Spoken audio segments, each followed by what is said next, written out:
Panorama group, जो सोचता है वो करता है। आपके अपने सपनों का आशियाना। नमस्कार, मेरा नाम ज्ञानेश्वर है और आपने देखना शुरू किया है लाइव सिटीज। मेरे साथ रोज की तरह दिल्ली से जुड़ रहे हैं देश के जाने माने सीनियर जर्नलिस्ट अजीत द्विवेदी जी। आज बहुत ही दो महत्वपूर्ण प्रसंग है। देखिए, चर्चा तो हम लोगों ने कल ही की थी, उसके आगे बढ़ना होगा। कल हम लोगों ने प्रधानमंत्री नरेंद्र मोदी के संबोधन की चर्चा की थी। वहां नीतीश कुमार मौजूद थे और जेडीयू नेताओं को इंतजार इस बात का था कि जेडीयू जो कह रहा है 25 से 30 फिर से नीतीश नरेंद्र मोदी बोल देंगे, लेकिन नरेंद्र मोदी ने नहीं बोला। और इससे भी बड़ी बात, हमने आपको पहले भी बताया था कि जब मैं अमित शाह के साथ डिनर पर था तब भी अमित शाह बिल्कुल क्लियर थे। और फिर से सुबह दिल्ली के अखबार द इकोनॉमिक टाइम्स में जो अमित शाह का इंटरव्यू छपा है वह जेडीयू को परेशान करने वाला है, नीतीश कुमार को टेंशन देने वाला है। अमित शाह क्या कह रहे हैं? अमित शाह कह रहे हैं कि चुनाव तो नीतीश कुमार के मुख्यमंत्रित्व काल में ही लड़ा जाएगा, मतलब चुनाव के पहले कोई परिवर्तन नहीं, लेकिन चुनाव के बाद मुख्यमंत्री कौन बनेगा यह समय तय करेगा। इसका आशय कि आज की तारीख में 25 से 30 एनडीए की जीत के बाद भी बीजेपी ने नीतीश कुमार के लिए फिक्स करके नहीं रखा है। खेला हो सकता है। मुझे नीतीश कुमार के पुत्र निशांत कुमार की वह बात भी याद आती है, हमारे ही रिपोर्टर समरीन के साथ कहा था कि अमित शाह अंकल बोल कर गए हैं। तब भी हम लोगों ने सवाल उठाया था, कहां बोल कर गए हैं? कान में बोल कर गए हैं क्या? तो यदि बोल कर गए थे तो बोल क्यों नहीं रहे हैं? क्यों इंटरव्यू में, देश के बड़े अखबार को दिए इंटरव्यू में कह रहे हैं समय तय करेगा? मुझे भी अमित शाह ने यही कहा था कि अभी तो है, आगे का पता नहीं। मतलब उन्होंने यह नहीं कहा आगे का पता नहीं, लेकिन इशारे काफी होते हैं। और दूसरी बात जिस पर आज हम लोग चर्चा करेंगे, नीतीश कुमार इलेक्शन मोड में आ गए हैं। हम लोग कई दिनों से कह रहे थे फ्री वीज की घोषणा होनी है, तो आज नीतीश कुमार ने क्या ऐलान किया? नीतीश कुमार ने ऐलान किया और बहुत धीमी गति से ऐलान कर दिया। इसका तो ढोल नगारा पीटा जाना चाहिए था कि, लेकिन कम बोलते हैं आजकल नीतीश कुमार, कि बिहार के 1 करोड़ 9 लाख जो वृद्ध हैं, विधवा महिलाएं हैं और जो दिव्यांग जन हैं, उनकी पेंशन राशि 700 रुपए, 400 रुपए से बढ़ाकर 1100 रुपए कर दी गई, 1100 रुपए। और यह राशि 1100 रुपए हर महीने की 10 तारीख को उनके बैंक खाते में चली जाएगी। तो माना यह जा रहा है कि नीतीश कुमार एनडीए के जीतने के लिए यह गेम चेंजर प्लान लेकर आए हैं। आगे कुछ और बड़ी घोषणाएं हो सकती है, महिलाओं के लिए घोषणा हो सकती है, तारीफ पर प्रतिबंध हटाने पर भी सरकार का विचार चल रहा है। तो नीतीश कुमार इस मोड में आ चुके हैं कि चलो बोलेंगे कम लेकिन करते कुछ कुछ है। पर सबसे पहले चर्चा अजीत जी, अमित शाह का दिया गया इंटरव्यू द इकोनॉमिक टाइम्स को कि समय तय करेगा कि बिहार का मुख्यमंत्री कौन होगा। इसके बाद जेडीयू वालों के लिए बचा ही क्या है? क्योंकि बीजेपी के एक बड़े नेता ने 2 दिनों पहले ही मुझसे कहा था, दिल्ली के नेता ने, कि यदि सर्वे की रिपोर्ट को सही मान ले कि बीजेपी की सीटें आरजेडी की सीटें कम हो रही है, जेडीयू की सीटें अधिक होगी, तब भी यह बात तो तय है ना कि जेडीयू से अधिक बीजेपी की सीट होगी। तो नेता यह कह रहे थे और अमित शाह ने इंटरव्यू में ही कह दिया। अजीत जी। देखिए ज्ञानेश्वर जी, ये अमित शाह को पहली बार तो नहीं कह रहे थे। अमित शाह ने पहले भी कहा हुआ बिल्कुल। है। उन्होंने पहले ही जो इंडिया टुडे समूह का जो कॉन्क्लेव था आज तक का, उसमें उन्होंने कह दिया था कि मुख्यमंत्री का फैसला चुनाव के बाद होगा। तो अब उसको रिपीट कर रहे हैं। कभी भी भारतीय जनता पार्टी इस बयान से पीछे नहीं हटी। किसी नेता ने इसका खंडन नहीं किया है या किसी नेता ने इससे आगे बढ़ के कोई बयान नहीं दिया है। ये जो है, ये जो बार बार कहा गया, चिराग पासवान ने जरूर कहा, लेकिन वो बीजेपी के नेता नहीं है। और बीजेपी की तरफ से ये कहा गया कि मुख्यमंत्री पद की वैकेंसी नहीं है, तो सचमुच अभी वैकेंसी नहीं है। ये बात तो अमित शाह भी कह रहे हैं कि मुख्यमंत्री हैं नीतीश कुमार और उन्हीं के मुख्यमंत्री रहते चुनाव लड़ा जाएगा, लेकिन मुख्यमंत्री का फैसला समय तय करेगा। ये जो उनका ताजा इंटरव्यू है जो कल छपा, संयोग आप देखिए कि जब प्रधानमंत्री बिहार में थे उसी समय वो इंटरव्यू छपा। राहुल त्रिपाठी और जी प्रणब धल सामंता को उन्होंने दिया है और लंबा इंटरव्यू है जिसमें और भी कई बातें उन्होंने कही है। फ्री बीच को लेकर हम्म, कहा है, जब हम लोग उस पर आगे आएंगे, ये जो नई घोषणा हुई है तो उस पर हम लोग उनके उस बयान को भी देखेंगे। लेकिन उन्होंने कोई नई, मतलब उसको अपने को रिपीट ही किया उन्होंने, आज तक बिल्कुल के बयान को उन्होंने रिपीट कर दिया कि भाई मुख्यमंत्री रहेंगे नीतीश कुमार, उन्हीं के नेतृत्व में लड़ेंगे, लेकिन चुनाव के बाद मुख्यमंत्री का फैसला होगा। तो ये जी लगभग तय पोजीशन है भारतीय जनता पार्टी की, और भारतीय जनता हम्म, पार्टी इस पोजीशन से पीछे नहीं हटने जा रही है। ये बड़ा हम्म, वेल प्लान्ड और वेल थॉट जो डिसीजन होता है उस तरह का डिसीजन है।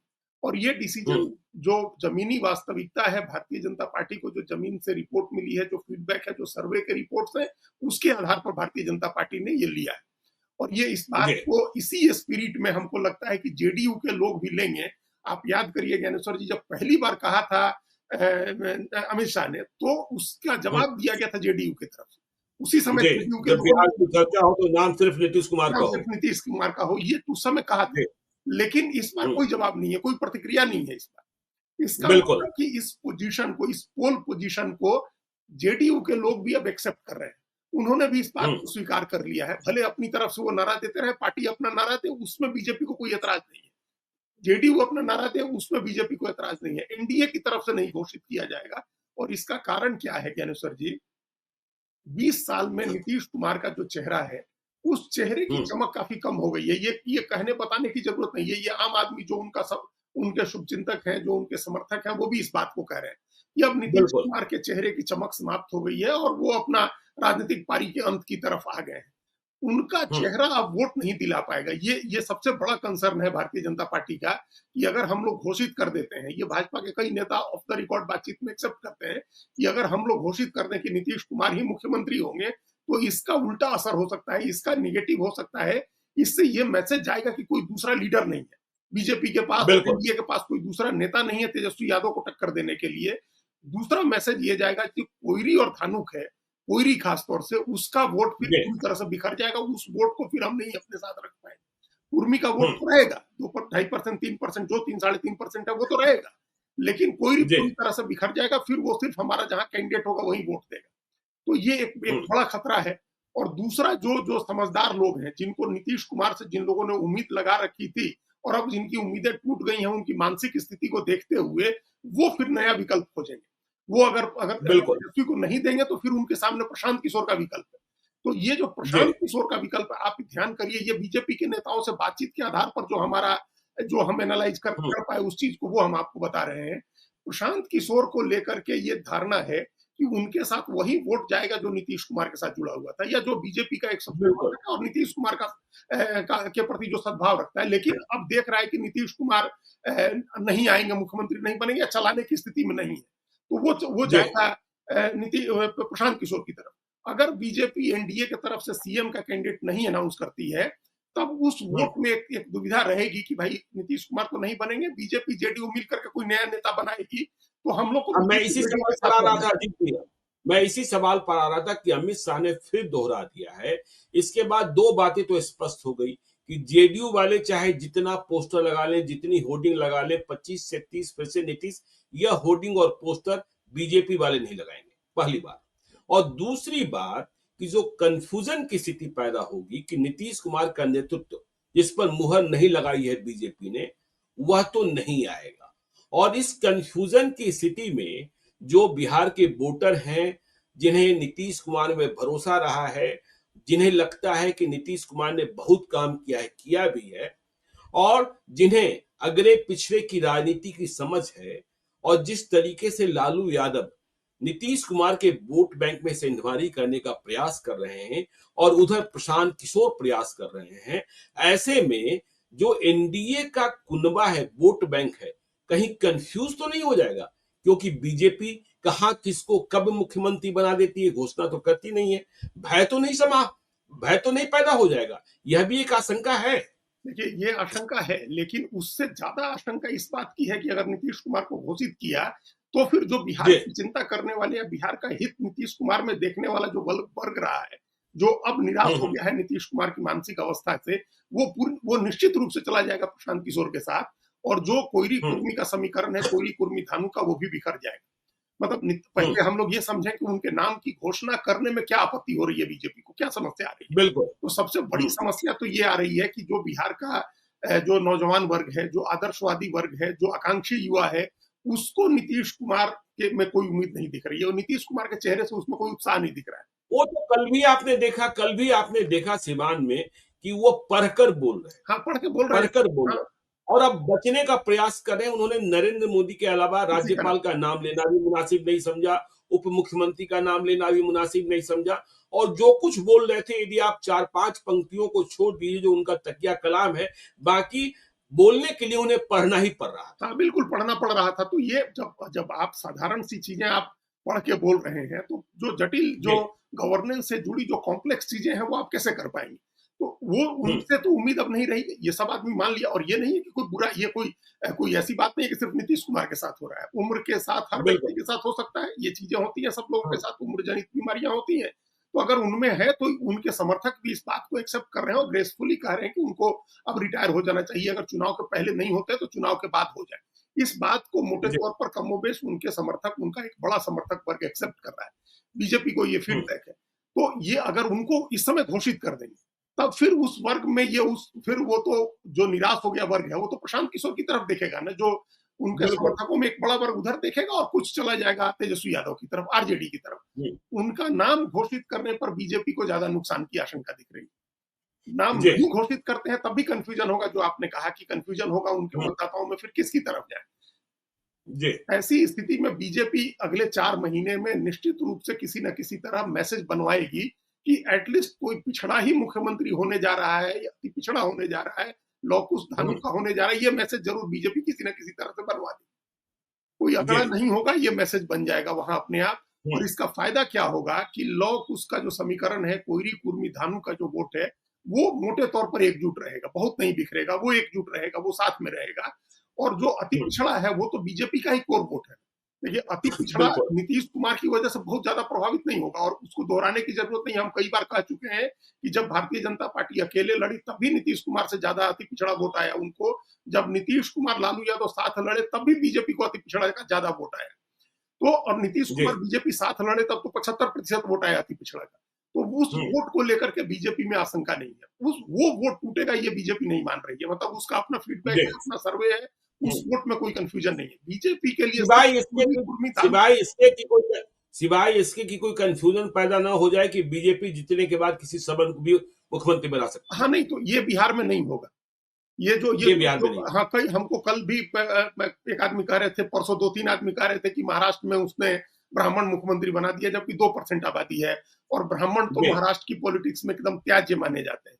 तो ये बात सही है कि वहां ब्राह्मणों को लेकर के और बहुत लंबे समय से एक तरह का दुराग्रह रहा है, और कई उस आजादी के पहले से वो हम लोगों ने देखा है कि वहां चित्पावन और जो सारस्वत हैं और पुष्करना है, उन तमाम ब्राह्मणों को लेकर के। लेकिन कोई ऐसा ओबीसी की पॉलिटिक्स नहीं है वहां। बहुत मजबूत एक इंटरमीडिएरी जो समुदाय है, मराठा जिसको बोलते हैं, उनका ओबीसी के साथ ज्यादा टकराव रहता है। तो कोई लड़ाई राजनीतिक नहीं है। तो वहां आपने बता दिया, तो ये चीज वहां एक्सेप्ट कर ली गई। चूंकि मराठे भी थे, तो दलित भी बड़ा समूह है, पिछड़े भी हैं, सब उन्होंने एक्सेप्ट कर लिया उस बात को। ब्राह्मण मुख्यमंत्री एक्सेप्ट कर लिया। दूसरा क्या कारण था कि वो मराठा जो अस्मिता का दाव होता है, वो खेलते हैं देवेंद्र फडणवीस बहुत कायदे से, बहुत अच्छे तरीके से। जैसे कल बात हो रही, तो हमने कहा कि उनका इंडियन एक्सप्रेस में इंटरव्यू छपा था कल, 2 पन्नों का। बिल्कुल। उसमें उन्होंने इतना इस तरह से उन्होंने मराठा कार्ड खेला। उनसे किसी ने पूछा, एक ने, कि भाई दिल्ली से क्या चीज सीखनी चाहिए महाराष्ट्र को, और मुंबई से क्या चीज सीखनी चाहिए दिल्ली को। तो उन्होंने कहा, दिल्ली से कुछ भी हमको सीखने की जरूरत नहीं है, और हमारे यहाँ 10 चीजें हैं जो दिल्ली हमसे सीख सकती है। तो वो मराठा अस्मिता का कार्ड चलते हैं, वो इसलिए वहां कास्ट के ऊपर वो जो अस्मिता का है चीज, वो आ जाती है। बिहार में वैसी चीज नहीं है। कोई बिहारी अस्मिता का दाव उस तरह से नहीं खेल सकता है जैसे कोई मराठी खेल सकता है, या बंगाली या तमिल खेल सकता है। यहाँ तो कास्ट ही इंपॉर्टेंट है, और बीजेपी इस बात को समझ रही है। जब एक बार आरक्षण की समीक्षा का बयान दे करके आप 2015 में अपने हाथ जला चुके हैं, तो अब आप उस तरह का कोई काम बीजेपी नहीं करेगी। तो बीजेपी ये मैसेज बनवा देगी कि हम कोई पिछड़ा मुख्यमंत्री बनेगा, अति पिछड़ा मुख्यमंत्री बनेगा, या जो भी चेहरा होगा, ये या दलित बन जाएगा। हाँ, वो बीजेपी मैसेज बनवा देगी। उसको नुकसान उसको नहीं दिख रहा है। तो ये जो उसका अति पिछड़ा वोट है, उसकी चिंता बीजेपी को नहीं है। दलित में भी लगभग 3/4 दलित वोट की चिंता नहीं है। उसको पक्का पता है बिल्कुल। कि पासवान आएगा, उसका जितना भी चिराग पासवान की वजह से आता है वो चिराग पासवान की वजह से, बाकी बीजेपी की जो अपनी लीडरशिप है उसकी वजह से पासवान हुँ, आएगा, मांझी आएंगे, पासी आएंगे। जो दूसरा एक दलित जमात जो वोट है रविदास या चमार जिसको जो जाति है हमारे यहाँ, उस जाति में भी बीजेपी ने जनक चमार को, जनक राम को आगे किया हुआ है। हालांकि बिल्कुल, कितना वोट आएगा बिल्कुल। वो हम लोग अभी उसके ऊपर नहीं कर सकते हैं, लेकिन हुँ, वो उस वोट में दलित वोट का बड़ा हिस्सा आएगा, अति पिछड़ा का बड़ा हिस्सा आएगा, फॉरवर्ड का आएगा। तो बीजेपी जी। उसको चिंता नहीं, बीजेपी को चिंता कोयरी कुर्मी धानु की थी। नीतीश कुमार को आप हुँ, जैसे अनाउंस करेंगे वैसे ही आपने जो सम्राट चौधरी का दाव खेला है वो नल एंड वाइड हो जाएगा। आपका वो एकदम रद्द, हुँ, उसका कोई मतलब नहीं रह जाएगा फिर। अब मुख्यमंत्री अगर नीतीश हुँ, कुमार को ही बनना है तो इस बार कुशवाहा वोट नहीं देगा फिर। तो ये एक बड़ी बिल्कुल। चिंता है। इसलिए मुख्यमंत्री घोषित करके बीजेपी नहीं लड़ना चाहती। ये मैसेज जरूर अच्छा। बनाएगी कि कोई पिछड़ा बनेगा, अति पिछड़ा बनेगा, हुँ, जो भी बनेगा, लेकिन मुख्यमंत्री नीतीश कुमार का चेहरा घोषित नहीं करेंगे। ये अब लगभग साफ हो गया है। अब इसके बाद अभी अब क्या पता आगे क्या हो जाए, क्या रिपोर्ट मिल जाए, क्या फीडबैक हो जाए, क्या समझौते हो जाए, नहीं कर सकते हम लोग। राजनीति में कुछ हुँ। भी संभव है, लेकिन आज की स्थिति में बीजेपी इसी पोल पोजीशन में है कि हम नीतीश कुमार का नाम घोषित करके चुनाव नहीं लड़ेंगे। लेकिन इस फैसले को नीतीश कुमार स्वयं किस रूप में लेंगे? देखिए, क्योंकि वो हम मानते नहीं हैं और जिस तरीके की बीमारी है, यदि बीमारी है, तो उसमें मानते भी नहीं लोग हैं कि मैं बीमार हूँ। क्या नीतीश कुमार इतनी आसानी से चुनाव बाद यदि कोई खेला होता है, तो कुर्सी त्यागने के लिए तैयार हो जाएँगे? नहीं तैयार होंगे ज्ञानेश्वर जी। हमने पहले कहा है अभी तुरंत कोई खेला नहीं होने जा रहा। चुनाव के पहले कोई खेल नहीं जी, होगा। और आप याद बिल्कुल। करिए हम लोग एक बार और बात कर रहे थे, जो हमने एक बात कही थी उसको आज हम फिर दोहरा रहे हैं। संजय अगर झा वाली बात। अगर जेडीयू जा करके गिड़गिड़ाने वाली नहीं है बीजेपी के सामने कि आप नीतीश जी को घोषित कर जी। दीजिए। नहीं हुँ, घोषित करना है मत करिए। फिर वहां हुँ, दबाव होगा सीटों का। देखिए बीजेपी बिल्कुल। ये नहीं हो सकता है कि अभी कोई खेला, चुनाव के पहले कोई खेल नहीं होगा, लेकिन चुनाव जी। के बाद खेल की बहुत प्रबल संभावना है ज्ञानेश्वर जी। हुँ, पहला चुनाव के बाद होगा। और जो लोग बीजेपी में भी ये समझ रहे हैं कि बड़ी इतनी हुँ, आसानी से हम निपटा करके और सत्ता ट्रांसफर करा लेंगे, अपनी तरफ हम मुख्यमंत्री बना लेंगे, जो जिस जिस बिल्कुल। आशावादिता के साथ आपको बिहार भाजपा के नेता ने बताया कि हम बड़ी पार्टी रहेंगे तो हम बन जाएंगे, ये हुँ, बड़ी पार्टी हो करके बीजेपी तभी बना पाएगी जब उसको नीतीश कुमार का समर्थन मिलेगा। इतनी बड़ी पार्टी नहीं होने जा रही है कि बिल्कुल, बिल्कुल। आप जीतन राम मांझी और चिराग पासवान और उपेंद्र कुशवाहा के समर्थन से सरकार बना लें। या ये हुँ, भी एक आदमी आज एक बड़े अधिकारी रहे हैं बिहार झारखंड के, और भारत सरकार के भी प्रतिनियुक्ति पर बड़े अधिकारी रहे। उनको इस बात की आशंका थी, आज वो बात कर रहे थे, हमारा एक लेख पढ़ने के बाद उन्होंने फोन किया था कि प्रशांत किशोर के अगर 20-25 जीत भी जाते हैं तो क्या उनको तो जो भी सरकार बनाने वाली पार्टी होगी वो तोड़ लेगी। मतलब अगर भारतीय हुँ, जनता पार्टी सरकार बनाने की स्थिति में होगी तो 20-25 या 15-20 विधायक हैं, उनमें से 2/3 तोड़ना कोई बड़ी बात नहीं होगी। हमने कहा कि ये बिल्कुल। संभव है, लेकिन इतनी भी सीटें नहीं आएंगी। अगर बीजेपी एक ही 100 सीट लड़ेगी तो इतनी भी सीटें नहीं आएंगी कि आप चिराग पासवान, उपेंद्र कुशवाहा और जीतन राम मांझी या प्रशांत किशोर को तोड़ के सरकार बना ले। 124 123 हुँ, का बहुमत होता है बिहार में। और आज के तारीख में जी। जितना फ्रैक्चर्ड असेंबली की संभावना दिख रही है, उसमें आप 100 सीट लड़के 60-70 सीट जीत जाए तो बहुत बड़ी बात होगी।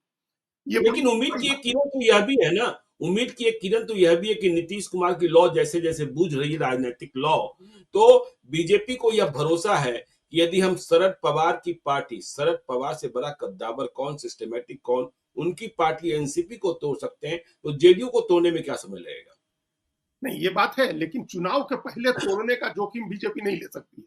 नहीं, चुनाव के पहले की बात ही नहीं, चुनाव के बाद की बात। हाँ, तो अब देखिए, अब यही बात हम कहना चाह रहे थे, जो पहले भी हम लोग एक बार चर्चा में कहे थे कि अब नीतीश जी। कुमार की पार्टी मुख्यमंत्री का दावेदार बना दीजिए, इसके लिए नहीं गिड़गिड़ाने वाली। आप हुँ, हम सीटें ज्यादा लेंगे आपसे। इस बात के लिए बिल्कुल। जेडीयू अड़ेगी कि बीजेपी से 1 सीट ज्यादा लें, 2 सीट ज्यादा लें, लेकिन सीटें बीजेपी से ज्यादा लेंगे, जेडीयू ज्यादा सीटें लेगी। ये बात तो अब हुँ, होगी, इस पर अड़ेंगे। और वहां जेडीयू के लोग ये कहेंगे कि भाई आप मुख्यमंत्री का चेहरा जब नहीं घोषित कर रहे हैं, तो किस बात की रियायत जी, हमसे चाह रहे हैं? आप हमसे किस बात की बिल्कुल। रियायत चाह रहे हैं? ये बात कहने हुँ, के लिए कौन कहेगा, ये अब देखने की बात होगी कि ललन सिंह और संजय झा ये बात कह पाएंगे या नहीं कह पाएंगे, या फिर मनीष हुँ, वर्मा भी किसी लेवल पर इन्वॉल्व होंगे और ये बात कहेंगे, या किसी समय नीतीश हुँ, कुमार खुद ही फोन उठा करके ये बात कह देंगे अमित शाह को कि भाई आप हमको मुख्यमंत्री घोषित मत करिए, लेकिन सीट हम 105 लेंगे।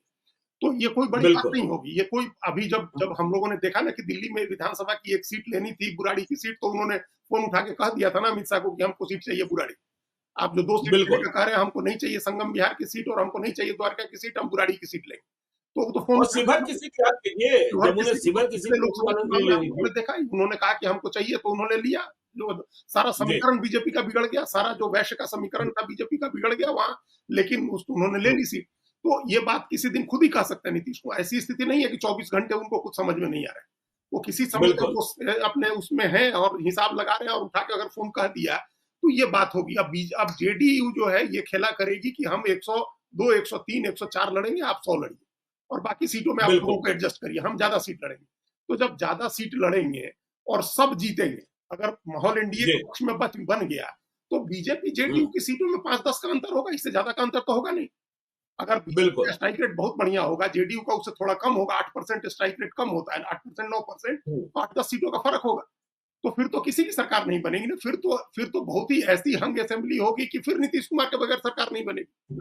और तब बिल्कुल। चुनाव के बिल्कुल। बाद आप क्या खेला करते हैं, चुनाव के बाद दूसरा खेला इसमें ये होगा, जो बीजेपी की मंशा है ज्ञानेश्वर जी, की नीतीश कुमार के टिकट पर अपने लोगों को लड़ाया जाए। जी, जी, जी। क्योंकि नीतीश कुमार के पास सिर्फ 45 विधायक हैं, तो अगर 105 हम्म, सीटें वो लेते हैं तो 60 उनको नए कैंडिडेट चाहिए होंगे, जो पिछली बार के हम्म, हारे हुए होंगे कुछ, या बिल्कुल नए कैंडिडेट होंगे। तो उन 60 में बीजेपी की कोशिश होगी कि हम अपने लोग घुसा दें, ज्यादा लोग रहेंगे हमारे, तो उनका समर्थन लेने में या फिर उनको तोड़ने में हमको सुविधा रहेगी। तो ये भी शायद नहीं हो, बिल्कुल। अगर नीतीश कुमार के हिसाब से सीटें बंटती हैं, या नीतीश कुमार के जो जो जो कुर्मी पॉलिटिक्स बचाने के लिए जो उनके पास दो लोग हैं, मनीष वर्मा और हम्म, श्रवण कुमार, हम इन दो लोगों के नाम ले रहे हैं। हमने अपने एक आलेख में इन दोनों का नाम लिखा भी है, जिसकी चर्चा भी दिल्ली जी। में है। ये दो लोग अगर स्टैंड लेते हैं, मान लीजिए कि बाकी लोगों हम्म, को हम छोड़ दें कि ललन सिंह अब केंद्रीय मंत्री हैं, तो कैसे केंद्रीय मंत्री हम्म, प्रधानमंत्री के साथ क्या बात, किस तरह से वो करेंगे। बाकी तो अब मंत्रिमंडल के कलीग है ना, प्रधानमंत्री के सामने उनकी बिल्कुल। बातचीत होगी। संजय झा के बारे में लोग मानते हैं कि वो बीजेपी की तरफ इंक्लाइंड है, उनका मान लीजिए बीजेपी के हम्म, तरफ रुझान है। मनीष हम्म, वर्मा और श्रवण कुमार तो अपनी राजनीति या नीतीश कुमार की राजनीति तो बीजेपी के हाथ में नहीं जाने देंगे ना, फिर तो इनका खत्म हो जाएगा। बिल्कुल। तो इस हम्म, तरह के भी लोग हैं, या खुद नीतीश कुमार, बाकी लोगों को छोड़ दें, खुद नीतीश कुमार अगर स्टैंड ले लेते हैं, तो सीटें भी जेडीयू अपने हिसाब से बांटेगी। और तब बीजेपी के बिल्कुल। लिए झक मार करके चुनाव के बाद भी नीतीश कुमार को नेता स्वीकार करना होगा, या जिसको नीतीश कुमार कहेंगे उसको स्वीकार करना होगा। चलिए, तो अब कार्यक्रम के दूसरे चरण की ओर आगे बढ़ते हैं। नीतीश कुमार आज फाइनली फ्री बीच की ओर बढ़ गए। देखिए, बात कहां से शुरू हुई थी, जो हम लोग बार बार कह रहे हैं कि आज की तारीख में बिहार में एजेंडा सेटर प्रशांत किशोर हो गए। जब जनसुराज पार्टी की स्थापना हुई तो कहा गया ये 5 काम तो हो ही जाएंगे, और उसमें वृद्धावस्था पेंशन बढ़ाने की बात शामिल थी। 400 रुपए की राशि कोई राशि होती है? क्या यह समझ सरकार को पहले से नहीं थी? 400 रुपए में क्या होता है? तो आज नीतीश कुमार ने ऐलान किया, बिहार सरकार ने फैसला कर लिया, कैबिनेट से मंजूरी भी मिल जाएगी और जुलाई महीने से ही लागू हो जाएगा कि वृद्धों को, विधवा महिलाओं को और दिव्यांग जनों को हर महीने 1100 रुपए की राशि 10 तारीख को उनके खाते में ट्रांसफर हो जाएगी। तो देखिए, यह भी चुनावी एक्सरसाइज ही है, जब चुनाव करीब आ रहे हैं और हमें जानकारी मिल रही है कि और भी कई बड़े फैसले होने हैं। जिस तरीके से झारखंड में, महाराष्ट्र में, दिल्ली में कहकर अभी लागू नहीं किया गया है, महिलाओं के लिए योजनाओं की घोषणा हुई है, तो महिलाओं के लिए भी होगा। और तारी पर प्रतिबंध जो लगा है, उसमें अभी से या फिर इस बात का भरोसा दिलाया जाएगा कि चुनाव के तुरंत बाद से फिर न्याय मित्र, टोला सेवक और ये सब जो हैं उनके लिए भी कुछ घोषणाएं होनी जा रही। तो नीतीश कुमार इधर बढ़ गए। क्या ये घोषणाएं गेम चेंजर होगी? और एनडीए जो कह रहा है कि 2025 में 225 के करीब ये घोषणाएं उन्हें ली जा सकती हैं, और बाकी जो प्रतिस्पर्धी हैं, इंडिया ब्लॉक और प्रशांत किशोर, काफी पीछे छूट जाएंगे इन घोषणाओं के कारण। देखिए, वो निश्चित रूप से असर होता है। अभी आप कह रहे हैं कि चुनाव के बाद आप देंगे, आपकी सरकार जी। बनेगी या नहीं बनेगी इसकी कोई गारंटी तो अभी चुनाव के पहले कोई नहीं दे सकता है। बहुत ही अच्छी हम्म, पोजीशन में हम लोग जिन पार्टियों को देखते हैं वो भी चुनाव हार जाते हैं। तो चुनाव, और बिल्कुल। दूसरी पार्टी जो सरकार में है उसने देना शुरू कर दिया, तो उसका असर हम्म, निश्चित रूप से ज्यादा होता है। और हम लोगों ने बिहार में, हमने झारखंड में देखा, बगल का राज्य है, कि मैया सम्मान योजना गेम चेंजर योजना थी। जी। 1,500 रुपए महीने की घोषणा जो थी वो 2,500 तो बाद में हुआ, जब कांग्रेस ने कहा, जब हम्म, बीजेपी ने कहा कि हम 2,500 देंगे, तो उन्होंने भी बढ़ा दिया कि हम भी 2,500 देंगे। लेकिन जैसे ही हम्म, ये घोषणा हुई मैया सम्मान योजना का पैसा देने की, और पैसा जाने लगा खाते में, वो गेम चेंजर हो गई वो योजना। और अभी 2 दिन बिल्कुल। पहले ही दिल्ली में जो वहाँ झारखंड के बीजेपी के नेता हैं, जो जिनके नेतृत्व में चुनाव लड़ा गया था, बाबूलाल मरांडी थे और 2-3 और लोग थे झारखंड के, जिन लोगों के साथ हम लोग बैठे थे। तो बाकी चीजों के साथ जो सबसे मुख्य योजना, जो सबसे मुख्य कारण उन्होंने माना बीजेपी की हार का और जेएमएम की जीत का, वो यही था कि मैया सम्मान योजना गेम चेंजर योजना होगी। बाकी जो जी हेमंत सोरेन जेल गए उसकी जो सहानुभूति हुई या जयराम महतो की वजह से जो वोट कटा वो अपनी जगह है, लेकिन ये मैया सम्मान योजना गेम चेंजर, और ये हर जगह बिल्कुल जहां भी जिसने घोषणा की है, एक आध अपवाद छोड़ दें तो वो उसकी जीत भी हुई है। चाहे लड़की बहन योजना देख लीजिए जो शिवराज सिंह चौहान ने मध्य प्रदेश में घोषित की, लड़की बहन योजना महाराष्ट्र की देख लीजिए, मैया सम्मान योजना झारखंड की देख लीजिए, ये दिल्ली में महिला मुख्यमंत्री महिला सम्मान योजना देख लीजिए, जहां भी इसकी घोषणा हुई है उसका उसका फायदा, उसका लाभ मिला है। अरविंद केजरीवाल को लाभ इसलिए नहीं मिला क्योंकि कई साल पहले, 1 साल से ज्यादा समय पहले घोषित करने के बावजूद जी उन्होंने पैसा देना नहीं शुरू किया जबकि वो सरकार में थे। उन्होंने पैसा नहीं दिया, वो किसी न किसी बहाने टालते रहे कि अब हम जेल चले गए तो अब नहीं दे पाए, जेल से छूटे तब भी नहीं दिया, तब तक बीजेपी ने मैदान मार लिया। तो जो बिल्कुल सरकार में है वो देता है तो उसका फायदा मिलता है। तो ये तो निश्चित रूप से जेडीयू और बीजेपी जो बिहार की सरकार है उसने एक बड़ा दाव अपना चल दिया, एक बहुत ही महत्वपूर्ण दाव है ये। जुलाई से शुरू होगा तो जुलाई, अगस्त, सितंबर, अक्टूबर, नवंबर, चुनाव तक कम से कम 4 या 5 किस्तें लोगों के खाते में चली जाएंगी, 5 किस्तें चली जाएंगी। जी तो उसका निश्चित रूप से इम्पैक्ट होगा, उसका बहुत बड़ा असर होगा। अब इसके अलावा जो घोषणाएं होंगी उसमें भी अब उसका भी असर होगा। जब जब बाकी वयस्क महिलाओं को पैसे देने की एक सम्मान योजना की राशि देने की बात आएगी तो उसका भी लाभ होगा, उसका भी लाभ होगा उनको। लेकिन एक बड़ा सवाल ज्ञानेश्वर जी ये है कि अब इसको कैसे प्ले करेंगे तेजस्वी यादव। देखिए तेजस्वी बिल्कुल महिलाओं के सम्मान के लिए 2,500 कहा हुआ है कि हम 2,500 देंगे। यहाँ अभी जी अभी बिहार सरकार ने विधवा महिलाओं को और दिव्यांगजनों को और इनको बुजुर्गों को 1,100 रुपए देने का ऐलान किया है। तो ये इस बात को अगर जा करके भी वो कहते हैं तो दोनों की स्थिति, दोनों किस पर ज्यादा भरोसा है। एक तो नीतीश कुमार पर, ऐसे भी नीतीश कुमार की सरकार, नरेंद्र मोदी की सरकार, डबल इंजन की सरकार पर बिहार के लोगों का भरोसा थोड़ा ज्यादा है कि भाई ये लोग सरकार में है, केंद्र में नरेंद्र मोदी तो अभी 2029 तक है, तो ये हमको देते रहेंगे, ये भरोसा ज्यादा है। तो ये गेम चेंजर है। 225 तक ले जाएगा या नहीं ले जाएगा ये हम लोग नहीं कह सकते हैं, लेकिन अभी तो देखिए कहने की बात होती है ज्ञानेश्वर जी की, जैसे लोकसभा में कहे कि 400 सीट आएगी, लेकिन 240 आई तब भी काम चल गया। तो ये कहने की बात होती है 225, असली लड़ाई 122 की है कि 122 है, सरकार तो उसमें बन जाएगी, बाकी जो आएगा वो आपका बोनस है। तो बहुमत तक ले जाने में ये योजना, जो ये घोषणा है, ये सप्लीमेंट करेगी बाकी सारी चीजों को, जो एनडीए सरकार की बाकी सारी चीजें हैं जिनको चुनाव में ले जाया जाएगा। जाति गणना है, आरक्षण है, वक्फ बोर्ड का बिल है, पहलगाम है, ऑपरेशन सिंदूर है, नीतीश कुमार के कामकाज है, 2005 के पहले का जंगल राज है, ये तमाम चीजें हैं, मोदी और अपना जो करिश्मा है, मैनेजमेंट है माइक्रो लेवल का, ये सारी चीजें होंगी उसमें। ये ऐसा नहीं कि सिर्फ इसी पर चुनाव लड़ने जा रहे हैं, ये एक घोषणा हुई है। और दूसरा सवाल इसके बाद ये है ज्ञानेश्वर जी, जो आपके दिमाग में भी था, बातचीत हम लोग प्रोग्राम के पहले जो बातचीत कर रहे थे कि पैसा कहां से आएगा, रेवेन्यू कहां से आएगा। बिल्कुल बड़ा सवाल है अजीत जी। देखिए जब आपने कहा कि देवेंद्र फडणवीस का इंटरव्यू छपा और जब उनसे पूछा गया कि आप मुंबई से क्या सीखते हैं और दिल्ली से क्या सीखते हैं, तो देवेंद्र फडणवीस ने कहा कि दिल्ली से सीखने के लिए कुछ भी नहीं है, लेकिन मुंबई से सीखने के लिए 10 चीजें हैं। यदि हम बिहार के संदर्भ में इस बात को कहें कि बिहार से सीखने के लिए क्या है, तो बिहार से सीखने के लिए ये है कि हमारे पास फैक्ट्री नहीं है, लेकिन फैक्ट्री में मजदूरी करना मुझे आता है। बिल्कुल। और मेरी पीड़ा है कि फैक्ट्री में मजदूरी करने, मशीन की तरह काम करने, घर परिवार से दूर रहने मुझे कहाँ कहाँ जाना पड़ता है। यह पीड़ा है। अजीत जी अब खर्चे पर। ये आपने बड़ी मार्मिक बात कही है। बात तो हम लोगों से बढ़िया मजदूरी कोई नहीं करता देश भर में घूमकर। बिल्कुल हमारे अपनी धरती पर हमको मजदूरी करने का भी अवसर नहीं मिलता है। हमने कल जिक्र किया था, अब जब हम लोग बात कर रहे थे कि प्रधानमंत्री ने जो घोषणाएं की हैं एसटीपी की और सीवरेज बनाने की, तो कई लोगों के रात में फोन आए। उसमें भारतीय जनता पार्टी के एक नेता है मोकामा के, पहले यहाँ दिल्ली में राष्ट्रीय कमेटी में रह चुके हैं नितिन गडकरी के। उन्होंने हमको कहा, उन्होंने बताया मोकामा का जो हमने जिक्र किया उस पर वो इमोशनल हो रहे थे कि हमारा घर है इस इलाके में, 52 एकड़ जमीन मोकामा सूता फैक्ट्री, हम लोग बच्चे थे छोटे, तब से जानते हैं वो फैक्ट्री बंद पड़ी है, आप क्यों नहीं शुरू करा सकते। संतोष गंगवार जो अभी गवर्नर है झारखंड के, जब वो कपड़ा मंत्री थे इसी पहली नरेंद्र मोदी की सरकार में, तो उनके पास गए थे लोग, ये सब लोग गए थे मिलने, उन्होंने तब कहा था कि देखिए हम जमीन आपको दे देंगे, पैसा हमारे पास नहीं है, जमीन हम आपको दे देंगे, आप कोई निजी निवेश आता है तो उसको चालू करा लीजिए। ये भी मामूली चीज नहीं है कि हम परमिशन करा देंगे, जमीन दे देंगे, आप प्राइवेट इन्वेस्टमेंट करा करके उसको शुरू करा लीजिए। लेकिन वो नहीं शुरू हुआ। अभी कपड़ा मंत्री बिहार के हैं, उनको कम से कम ये उसी इलाके में आते हैं, तो ये 52 एकड़ जमीन वो शुरू कर दीजिए। फिर उन लोगों ने बताया जो वैगन की फैक्ट्री है, भारत वैगन की फैक्ट्री थी जो ये भारत वैगन आप मुजफ्फरपुर में और मोकामा दोनों जगह भारत वैगन की फैक्ट्री है और दोनों बंद हो गई, और ये 2016 में बंद हुई है फैक्ट्री। मतलब डबल बाटा भी था मोकामा में, मैकडोवेल भी था, क्या क्या नहीं था, सब बंद हो गया।